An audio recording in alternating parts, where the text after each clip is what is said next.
All right, back to part two. As we left. Hey, Joe, I was going to ask a question. Do you ever get any people that are visually impaired with in your gyms? I would have to ask the boys there. So I'll tell you a story though. There used to be a blind wrestling club. I guess it's visually impaired now, but when I was a kid, there was a blind club in outside of Montreal, and those kids were pretty tough. In the '80s, we always kind of dreaded wrestling because some of these guys were pretty good at throwing, and they usually launched. They got a hold, and you had to maintain contact, right? Like you Yeah. couldn't break contact and shoot or anything. But my understanding is they created a visually impaired league, and that sort of, which is, I mean, I think that's great, but at the same time, it was some of that crossover culturally that was really important at the time, and it's but I'm sure we probably have. I just haven't been around the club in Toronto lately. I've been down here for 6 months, but Okay, cool. Do you guys like your school in Toronto, your boys, do they set up any things for like going to different high schools or any brochures or whatever? yeah, they coach. They coached last year the program at Woburn Collegiate and also at Neil McNeil. Uh-huh. So yeah, I coached myself at Neil McNeil for about a decade, and my stepfather actually was in the first graduating class from that school back in the early Oh, wow, 60s. okay. Yeah, but you know, both my stepson and my son went to Neil McNeil, and so they know the staff there, and they asked them to come in and sort of do a couple days of phys ed classes and introduce. Right, they do a sort of segment on wrestling, and then a lot of those kids will come out to the club and they'll run the program that way. That's good. Um, yeah, you know what? It's an easier way to support it from a community on a community basis. It's the only way to scale too. It's very hard to sort of send a coach, a community coach or club coach into the school system. When it does work, it's awesome. But the problem is, principles change. You know, directional sort of mandates from the board, from the teachers unions. This stuff is always very fluid, and it's hard to fight, right? Yeah. So it's probably pointless to fight it. So it's easier to just sort of say, hey, look, you want a program? Send your kids here.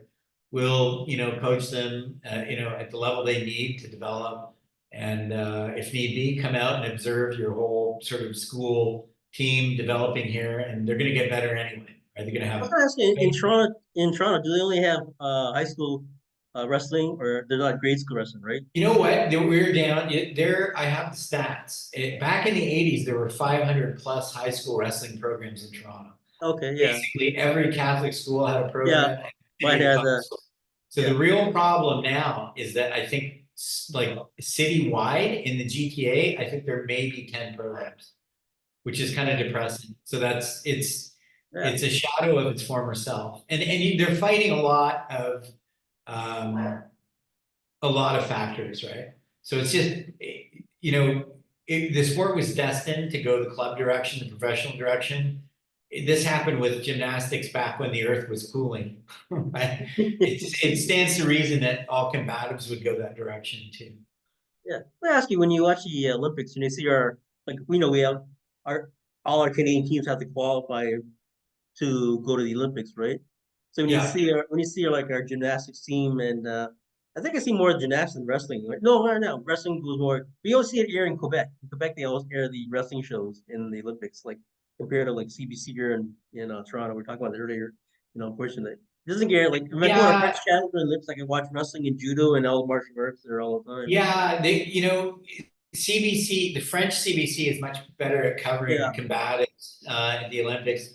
There's a strange thing sort of occurring in media, as you know. Like, look at the discussion we're having, right? Like, this would have been not possible, 15 years ago, even 10 years ago, probably. But, because of the changes in media, some of them have been positive for the dissemination of information. Others have been less positive. And I think this is true regarding international high performance sport because the networks carry it so infrequently. how do people learn about it? Whereas Yeah, in the States, you're inundated with it, but it's also who's being inundated with it. It's all the same people who always watched it. So yeah. now you have these specialty channels that carry all the NCAA sports. So wrestling's in there. It's very you know very much a centrifugal kind of force for the sport. They care much less about the Olympics and more about getting a free education at a Big Ten school or Ivy League school. Hey, that's cool. So Canada is very much behind the times on this stuff. Our universities offer very much a pittance in terms of scholarships. My own son had a couple of scholarships, and still, when you can get Even like rugby, right? Like rugby now is still like I would say fair new to Canada, but still we're getting much more coverage, but not as like before. Like we have the I think, Wolverine. yeah, I think it's good for the people who are in it because they have options to Yeah, watch it. But yeah, how do you get new eyeballs? yeah. And this is the thing, we're terrible at Yeah, wrestling. like when I'm downtown, I always get free tickets. I'm on Yeah, this Canadian is the thing, like because wrestling. the stadium's not too far. I actually missed an opportunity to go see the.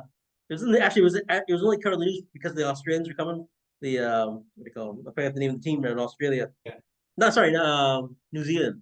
yeah, They do the Mari dance, you know. yeah, yeah, yeah, Yeah. yeah. So they were came to face our guys The All Toronto. Blacks, the All Yeah, Blacks. the All Yeah, Blacks. Yeah, yeah. I yeah. wish I missed. I had to go do something. I missed that opportunity. I had a free ticket, a couple of them. I would have just to go see that, you know. Yeah, But that was well, only advertised. It was only on TV because of them, yeah. right? Well, rugby sort of has. I gotta explain to you what's actually happening here because it's very relevant. What's happening in Barbados around beach wrestling and the question you're asking.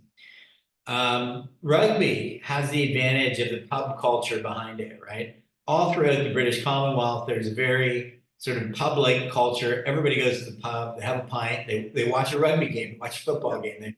Well, wrestling hasn't had that advantage. What we can take advantage of is the beach. So this is something that's sort of growing. It's a growing movement founded by a couple of Americans who got UWW, United World Wrestling, to take notice and start this beach circuit worldwide. But what's really happening, and the Barbados Open is a beach centric wrestling tournament. The idea is to make people, think about beach with the wrestling because the beach is a much friendlier environment. It's much less monkish, right? There's no protest in beach wrestling. You lose and you want to make an argument about a point with the official, go take him for a beer afterwards. Right? yeah. Like, it's a much less monkish environment, and it's meant for eyeballs and drawing crowds and spectators. And it's an amazing thing because usually with a wrestling tournament, it's in some dour, stinky gym, and everybody's walking around with hoodies. It's almost monk-like, right? You can hear the Gregorian chant in the background, right? Whereas that can be very intimidating for a young kid. I've made the mistake of taking young kids out to watch senior level tournaments, and they're like, "Yeah, I'm done. No thanks." It's not very inviting, right? Whereas the beach is a family environment. There's like a lot of fun happening. People are playing other sports. This is what they did with volleyball. When you hear volleyball now as a word, Yeah. that's like, what do you think about? You don't think about a gym.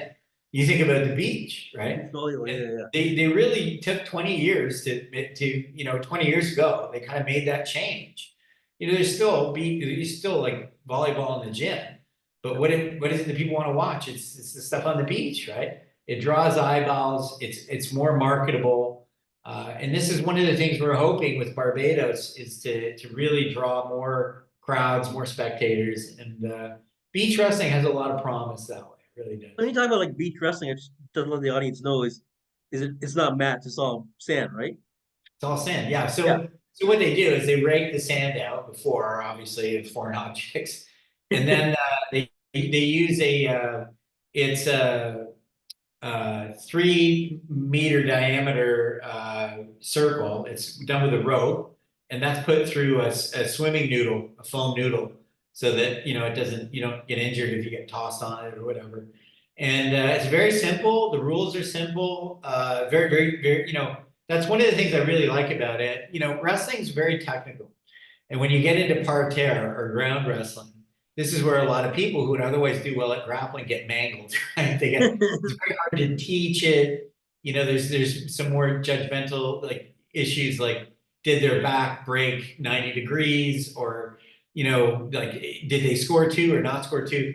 These types of things are taken right at a beach. It combines freestyle and wrestling, or Greco, such that it's just the right combination of upper and lower body attacks. If you drop a knee into the sand and you don't attack and finish the move, you give up a point to your opponent.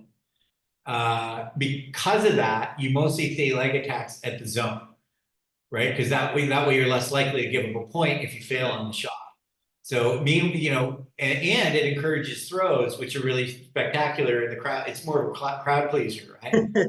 So they really thought about it and combined freestyle and Greco for some simplified rules. No parterre, no ground wrestling. Obviously, you're in the sand, and it's very simple. It's 3 points and you're done. So one throw, one big throw, high amplitude, it's over.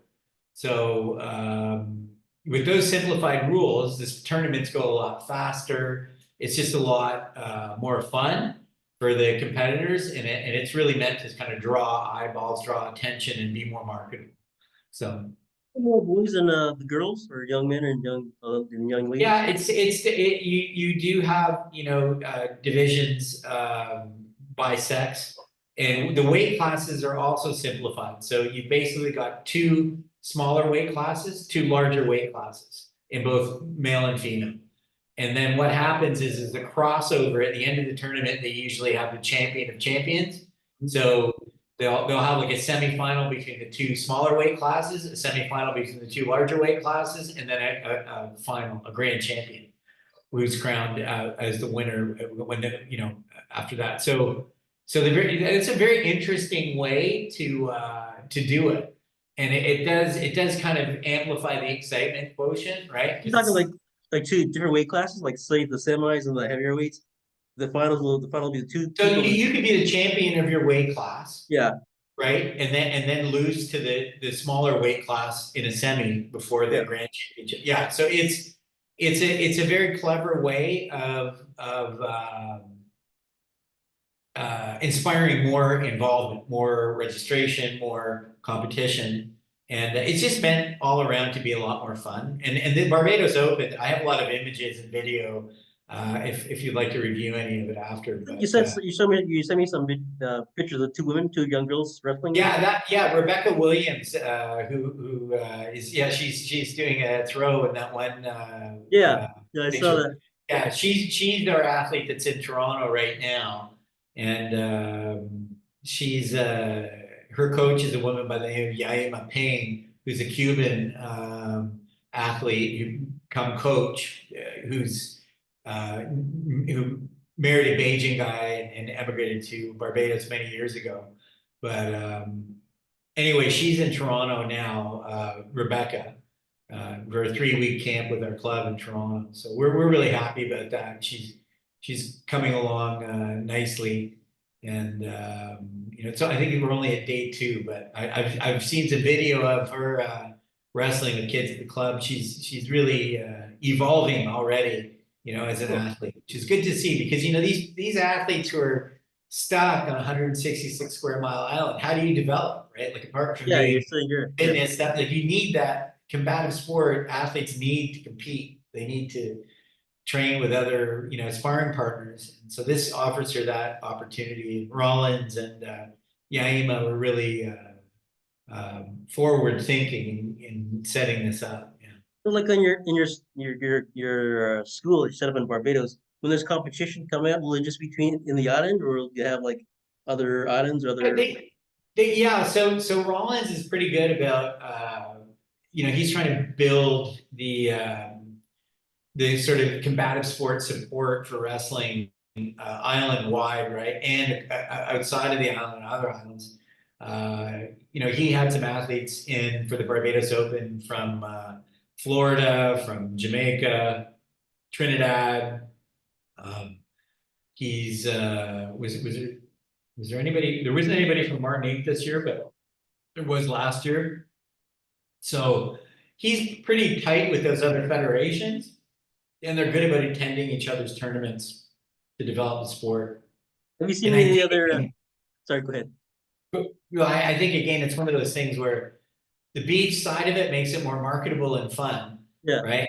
And all these same athletes train on that as well, but the beach is more of a draw. It's like, hey, if there's some prize money and some, I'll go try it out, right? And you get a lot of MMA athletes. The truth is, I'm seeing this happen at home, less with the beach, although there isn't a beach tournament at Turkey Point at home in Canada. But you're seeing it in the takedown tournaments that they're having. A lot of times these days at home, they're having like tournament on Saturday, freestyle wrestling tournament. But then on a Sunday, they'll have a takedown tournament. And you see a lot of MMA athletes registering for that to get Really?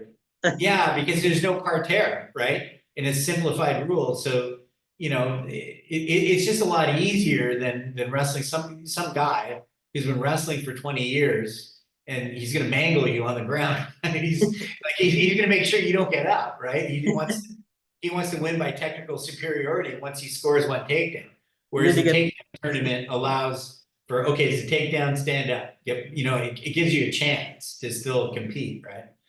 so they got the MMA guy trying to take the guy down with his background skills or whatever. Yeah, yeah, because MMA doesn't have parterre either, right? So why do they want to learn parterre? And the whole parterre learning process is very long and steep. Like it's hard to teach somebody how to it's fun stuff. It's a great part of wrestling. But if you're never going to really compete at a high level in wrestling, why do you need to know it? Like you just need the takedown skills, right? That's right. Yeah, The yeah. takedown tournament draws a lot more sort of recreational athletes and athletes interested in other sports like BJJ, MMA, judo, right? Like these are athletes that are maybe cross training. They want some other combative experience, and the takedown tournaments allow them to do that. Whereas they enter a wrestling tournament to get taken down, and then the guy texts them, "You had your 30 seconds of fun," right? Like, what did you pay $50 or $100 to enter the tournament for? You know what I mean? Like, it's not. The takedown tournaments are a lot more fun, and they're drawing more eyeballs. In the same way, beach wrestling is trying to add a whole new dimension to it. So you're opening your school in January, right? Just coming January is your official opening. Yeah, the landlord's still making some changes. It's actually outdoors. We're Yeah. putting some huts with a tent over top. But he's still making some changes. We're targeting mid January. So Okay, cool. yeah. So I was thinking future ahead, like you get successful with this school in Barbados, you should be moving to others, creating other schools in the islands, different islands, or even further around, or what? Rollins and I talk about that all the time, and he is a big fan of doing that, like trying to do the same thing in Grenada and St. Vincent and St. Lucia, Martinique. He has some contacts in these islands, and I call him the Rosetta Stone of Barbados because he's connected to like everybody. And I think sometimes there's just community-based guys who are like that. They know everybody. They know all the politicians. They know all Yeah. the decision Okay, makers, yeah, all the yeah, corporate guys. Yeah, I mean, it's one of those things that you only have those contacts if you grew up in a place, right? yeah. And he is a lifelong Bajan, and so we talk about that stuff a lot. And I do think he's a very community-based, cordial, friendly guy, pretty gregarious, right? So people like him, and I think you need that kind of personality type to try and rally the troops in terms of votes in the UWW, and you get like one vote per island or whatever. I don't even know the political structure. He knows it much better than I do. But the point is, he's trying to create a sort of um, an alliance of if you will, of combative sport in the Caribbean amongst the English-speaking countries, plus some of the French-speaking countries as well. Yeah. Because the Latin American countries massively outnumber us, Yeah. right? And they have kind of a lock on the talent pool for so we're trying to develop it differently and say, hey, if we vote as a block in the English speaking and French speaking Caribbean, it can give us a leg up developmentally. We can get the international body to sort of pay some attention to our junta, right? That's funny. Oh, what's that? You got the Prometheus behind you. What is that? Yeah, sorry, that's my software development company. Oh, okay, We've okay. been around for a long time, for almost, I think it's 30 years we've been around. Oh, okay, Uh, cool. That's Different cool. instantiations, but all the same guys, same group of software developers. And it actually is the thing that allowed me to build the club in Toronto. It's the largest shareholder in the club actually, and down here, it's kind of appropriate. I didn't think to change the background, but it is sort of at the root of all of this. I was gonna ask you, I don't for the when you're working in another country, what's the rules about the like immigration wise? You can only stay in the country for so long, and you can go back to Toronto or whatever, or back to Canada. Yeah, so there's a lot of debate about that stuff. I think you're supposed to return every 6 months if you plan to Okay, keep your sort of um, healthcare and all that stuff. I have private healthcare anyway, but the truth is, yeah, there are residency rules that you need to sort of comply with. And then, at some point, like I always plan to move down here anyway, so at some point I will become a permanent resident. And they typically sort of, you know, once you've been a good sort of citizen while here, they usually sort of stamp your work visa for another year, and you know, I asked because I had a funny scenario. I asked that question when I got out of the forces, right? After so long, I went to go get a new health card. The old health card, you were updating the health cards. I had the old red and white one, the old oak one, or whatever. So I went yeah, to go apply it, right? And because I had in the military, I'd been away for 2 years, right? I hadn't yeah, come back to Canada, yeah, so that's why I answered the question. So when I went to get my health card, they wouldn't give it to me, right? They said yeah, because I didn't have any income tax done, like any receipts of income tax, right? I didn't have yeah, any. I had a Mastercard, a Visa card. I had my yeah, military ID because they have a list of things they accept. yeah. So I got denied that. I had to prove where I live because I only moved out of the base, right? It was Yeah. weird. It's like, and the Yeah, it's strange, and people are like, it like, actually doesn't surprise me that yeah, it they was would so make funny. it. That's why I asked that question. Like, Yeah, so they, yeah, so they, and it, I had to find proof. It's funny. I had to find proof yeah, that I was been living in Canada like last all my life, but I've been away in the military for 2 years. That's in between. Like that's just the last yeah, 2 years. I have a Yeah, similar kind of funny story about that because I don't think I used my health card. This is about 3.5 years ago now. I hadn't used my health card, if you can believe this, for 18 and a half years. I hadn't yeah. It's done like that. it's the same as me. Yeah, I So, never used it. so Right? when I went to actually use it, Yeah. they looked at my passport, and I traveled a lot as a coach and with my son and other national team members, and and also for work, right? Like I'd just been all over the world. And they looked at my passport and they were like, "There's no way this guy's resident here." I went. I'd never been resident anywhere but Toronto. I went to the. And I was like, "Well, what do you mean?" They were like, "This guy clearly he's been living outside Did the they give country." you? Did they give you And did they give you a code on your? well, This like they gave you a yeah, code, right? the joke Yeah. was that I had never, like, I'd always paid taxes Yeah. Yeah. municipally, federally, provincially, and they're like, "Oh, this guy's he's clearly like, there's no way." So my lawyer, honest to God, this is true. I had to sign like what is it, like an affidavit or a stat deck of some kind, and she had to represent that it was true. She was like, "Well, yeah, I'm his lawyer. I'm based in Toronto. It's not like he's not a non-resident or." Yeah. Anyway, it was a completely ridiculous thing. Yeah, because But I went to the driving center, the first one, right? The guy was a prick. He says, yeah, "Don't worry, we'll get it all figured out." Meantime, he'd actually put a code on my from because it comes from Ottawa. He said he put a code like someone I what the number was. He said, yeah, "Red zone, red zone." Okay, you got to go to the head office, which is down in Lawrence, the main office. I went down and the guys, buddy, yeah, why do you put a code? Why do you put a code? He put a what do you? What's a code? He put a yeah, stop on your thing for getting yeah, processed from Ottawa. You're kidding me, yeah, right? But yeah, here's my yeah, military ID. What do you want? yeah, yeah. Now they've got like a Yeah. secret file on you in Ottawa. Oh my gosh, it was so funny. Right? Then I had to get a proof from my landlord. Just to get a chance to write Yeah, out that I've been here for about a couple of months now. I'm renting. Then I had to. Then they wanted to get information from my bosses from the military. So I had to give my national defense, which is the main number, yeah. right? And then you got to ask for the officer in so and so base. It was real brutal, right? So it was just Yeah, funny. no, Yeah, listen, it doesn't, also doesn't surprise me, as embarrassing as it is. It doesn't surprise me. They I go, felt like an alien coming to my own country. Like, what, it doesn't surprise me that they do that to a member of the military either. It's oh my gosh. embarrassing. Yeah, it's because embarrassing, but ID is not, it's on the list of ID acceptable. Military is not on there. Even though which, this is, maybe somebody funny, should yeah. mention Yeah, it to people in Justin the audience, Trudeau. people in the line were like yelling at, they're Yeah, yelling at the guy, like, buddy, they're like swearing, the guy served the country, give him his freaking ID, give him his yeah. ID, give him his You would think, can picture. you imagine them doing that in the States? It would just be it would be considered a complete an utter Oh, embarrassment. they make an But ABC, somehow in they make Canada, an ABC movie the week of it. yeah, no, for like, listen, in Canada, Trudeau's basically made a religion of disrespecting the military, right? I know, Yeah, it's jeez, this crazy. guy, man, yeah.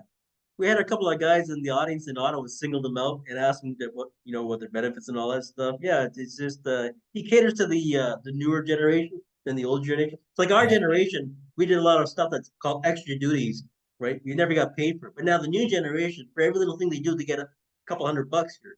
So back yeah, then they don't recognize what we did, like putting our life on the line, doing different things we can't even talk about up to this day.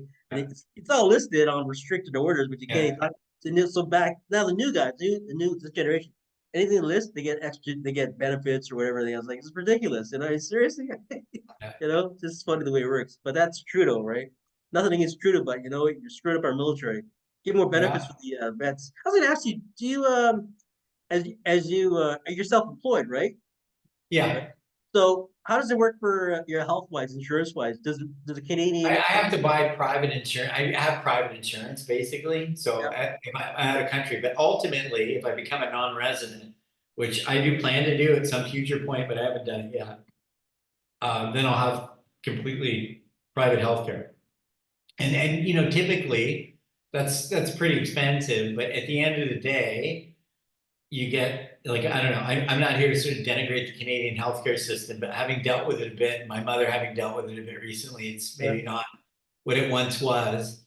And if you have the right healthcare, you basically, they fly you to Miami, and there are much better hospitals in Southern Florida than there are anywhere in Canada. Does It's the Canadian medical cover you? Well, I guess you're visiting another It country. covers you out of province for a period of time. I'm not sure what that is, but again, I have private healthcare anyway, so it's you know it's something that you have to think about for sure. Yeah. But there are ways of dealing with it, and I know lots of Canadians here, some resident, some non-resident Canadians, like, but and some Brits. And the Barbados healthcare system is not bad. Like, for the islands, it's pretty damn good. If you become a non-resident, can you actually get that kind of coverage from Barbados if you become a resident there? Yeah, so I mean, I would say the Barbados healthcare system is decent, but, like, you want something like an MRI, or you want some surgery, or you need some, like, probably heading to South Florida is a better option. So if Yeah. you have private healthcare, like that, that's clearly going to be a better path. But that said, like, I wouldn't say that the Barbados healthcare system is that deficient when compared to the Canadian one. Like, I was they gonna have a ask pretty you. good healthcare system. I got a question to ask you. Just out of this about podcast. I got my podcast here. I went to a podcast, like a meetup, a symposium of all these fellow podcasts in Toronto. So because I've been over years, my show, I got on the list of registered podcasters, Yeah, but never knew. So they gave me this invitation. It was great. I thought it was like a joke. So I went to this thing like 2 weeks ago. It was amazing. Met all these fellow podcasts. I went to this whole list of like thousands of podcasts, and it's growing, right? And then one yeah. thing I didn't see was wrestling. So I was going to ask you, you ever thought of doing your own podcast, like maybe the weekly or a monthly Yeah, wrestling it's podcast? very funny you should mention that, because it is such a big deal these days. These days, podcasts are how information is being disseminated, Yeah, right? it's like the Zoom thing, right? So We're talking, yeah. yeah, I'm not sure that I have the time for it. However, would I hire a kid who is sort of media savvy and good with technology to do it? I would, 100%. And it's funny, because I was speaking to my lawyer about this recently, because she has a client who just bought a facility. It's actually an event facility. It's an old church. And they were asking us about doing events there, like tournaments, maybe BJJ and wrestling tournaments. And we love the venue. We'd actually looked at acquiring it years ago. And coincidentally, another client of hers procured it. But we're looking at it, and the new owner's son is a podcaster. So we Oh, were really? thinking, talking to him and saying, hey, why don't you cover, freestyle Greco and beach wrestling by, sort of, partnering with us. We'll give you lots of content. That's And cool. so I think that discussion hasn't really. Well, I Yeah. had it with my lawyer, and I think she's having it with this family that owns the property. I was thinking of Yeah, when you said church, I was thinking of wrestling in the pews and all that. yeah, yeah. No, it's funny because it's an old. I don't know if it's a Baptist church. It's quite large. It is in the East End, but it ceased being a church a long time ago, and it's changed hands a couple times now. But it's a great event venue. It's huge, and because wrestling, freestyle wrestling and Greco in particular, both the two of them, the two Olympic styles, and hopefully beach becomes one too. It requires a lot of clear span space, right? So you need no posts to get that 40 by 40 mat surface in. And a church is actually perfect, right? Because you've got a lot of clear span But space. yeah, like a lot of these old churches, like I go to, like when you go down their basement, then they even have sub basements. They're Yeah, humongous. There's one down the yeah, road called Precious Blood. It's an underused basement. It's big. yeah. Really, they have an accessible part. It's a bit of a stretch, but They're great, yeah. like hockey arenas. They make Oh great yeah, yeah. venues. Yeah, yeah. Canada is lucky that way because it has a lot of structures like that. But down here, it's a little tougher. But it's the beach is also very accessible, so it's give and take, right? Yeah, I thought of a good logo for you. As you're Catholic, have a logo of God fighting with Abraham wrestling in the Genesis. You know your That's a good Genesis, right? idea. Yeah. I was just reading that the other day. I'm going to the Bible again. If I go back and I go, I read every when I start. I read every. It takes my 3 years to read the Bible, so I'm on the part of Genesis again. So before they kill Sodom and Gomorrah, he wrestled Yeah, with yeah, the angel wrestled with Abraham, and they yeah, wrestled like yeah. I think in the Bible like 24 hours. I can't remember, but there's the good logo. That's pretty cool. Yeah. Maybe I would say God, and then say an angel wrestling with Yeah. Jay, you know, with a Prometheus shirt on you, right? So you're double advertising. You know what? I can draw you the picture. I'll work it. I'll just say anything. See what you think. Just for fun, right? Yeah. I won't put any blood hanging up your Yeah, nipple there. Right? yeah. So people look all these new prospects. Come look at their logo. It's pretty funny. Yeah. Wow, you managed to get more clients that way, right?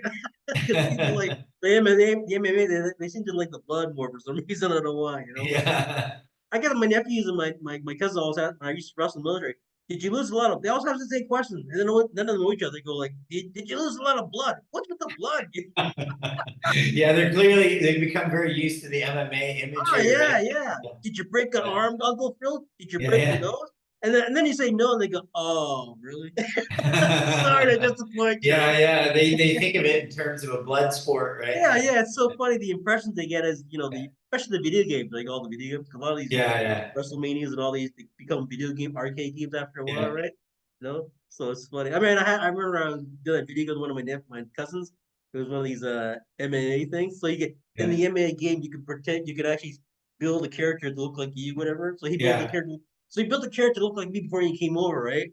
So like and he's good at it. He's like, okay, let's start. I was like, I'm not good at like video games. So like he's like, I was a little eager beaver. He's like only 8 years old. Like, look at that, I'm killing you, Uncle Phil. Look at that. Look at this kid. Like, really? Who's your parents? Yeah. That's funny. Yeah, I'll work on the logo. I just thought of Abraham wrestling with the angel, right? Yeah, yeah, that's a cool image. Yeah. Yeah. Yeah, People makes people kind of look, right? I don't think it's ever. yeah, Yeah, because yeah. we're having podcasts. I haven't seen any podcasts about wrestling. I mean, not that I really look further, but I just list them. There's some in the States. I don't think there's any in Canada that I'm Yeah, aware of. it's something new to like a new precedent. So I mean, you can like say, for example, if you're just whoever gets to hire you, whoever you hire, Yeah, like be like a weekly or like an update everywhere on the Jay's Wrestling Pod or yeah, like you know whatever logo you call it, and then you can then people get into it and get used to it, like my show, like people get used to watching the show and they get into the different guests and all that. yeah, So it's kind of I just thought about the you doing a podcast, just thought like you're not yourself like. You have no time, just get somebody to do it for you. You can have a guest star like Jay coming in, coming in with all yeah, dolled up, like yeah, yeah, you're yeah, all super, you're all elite now. I yeah, remember yeah, Mr. yeah, J coming in after 20 years. yeah. That's funny. Oh my gosh. So I got 5 minutes left. Anything you want to add to your to promote your gym opening up in Barbados? Are you gonna put any ads, like any brochures? I can advertise it for you over here on the site. Yeah, I can send you some assets. Yeah, and you Yeah. can, do we you want with I can send you some pretty cool footage of the Barbados Open and some of the club in Toronto. But yeah, it's been great talking, and I think Have you done you know any it's videos for promotion wise? sorry. Oh, sorry. Have you done any videos about the wrestling? Like any videos of wrestling over there? Yeah, I don't. Did you ever see the documentary that young man in Ottawa produced for us? Did they ever show you that? No, no. What is it called? Okay, let me. You know what? I'm gonna find the link for that, and Okay. I'll send you that and And I'll post it. some Yeah. other gear around the Barbados Open and the club actually Okay. recently. So What's it about? the documentary, it's brief. I think it's about 15 minutes, but this guy contacted me. It was probably around the same time you contacted me, or maybe just after, or just before. But anyway, he said, "Look, he's an Iranian Canadian kid, but totally Canadian. Like he grew up in Canada." And he said, "Look, I really like wrestling because my dad did it in Iran, and I want to come to your club, film an interview, and then you can use it for promotional purposes or whatever. I'll have my guys edit it." And he was in film school, I think in Ottawa. Okay. And so he came with a film crew.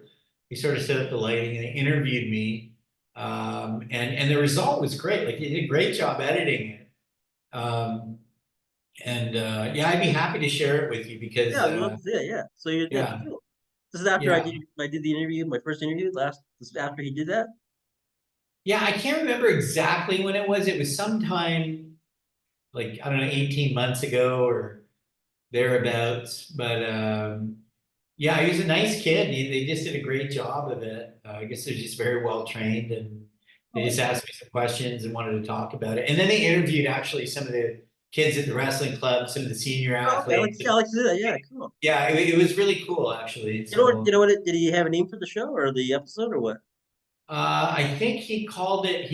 I think he called it. What did he call it? Yeah, there's a title for it, but I can't remember what it is. It's actually pretty clever. Um, but yeah, you'll see it. You'll see it. Okay, yeah, I'll post it. I can share it to everybody watching. Yeah. Did you get a lot of response when we did our first interview? Got about 2 minutes. Did you get a lot of response from our first interview after the I interview think we with me? certainly got some. We certainly Yeah. got some. Oh, Yeah. good. Get more Yeah. interest. So yeah, thanks very much for Yeah, no problem. Yeah, great. Yeah. happy to talk to you about wrestling. And it's a huge passion and Yeah, I love. Yeah, I'm a wrestler myself. Retired.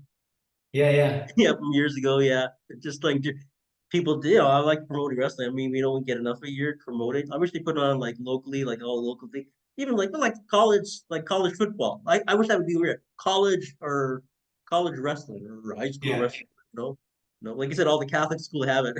Oh But yeah, no, it was huge in the Catholic school yeah, system yeah, yeah. many, many years. But maybe it's precisely because of the, Abraham wrestling the angel. Yeah, like that. I gotta Right? draw Yeah. pictures, sending you. So Yeah, yeah. I got 1 minute and 30 seconds left. Anything you want to add, Jay, for yourself, just to wrap it up here? Yeah, I'll just maybe plug the club, it's centraltoronto and soon to come Barbados Central Wrestling or Central Barbados Wrestling. So Cool. it's we're here on the south coast of Barbados, opening in mid-January, and the club in Toronto is at Greenwood Station. You have a Just website for the Barbados wrestling?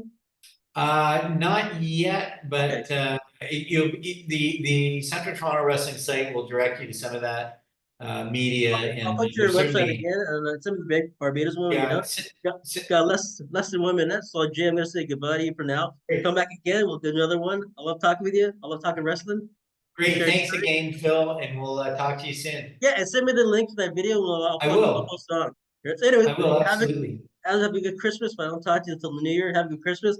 You And too. looking for Good and good Christmas. luck with your show or your club in January coming up there. So Thanks what's your family very from? much. Yeah, no problem. Thanks for coming on the show. It's great coming back We'll there. talk soon.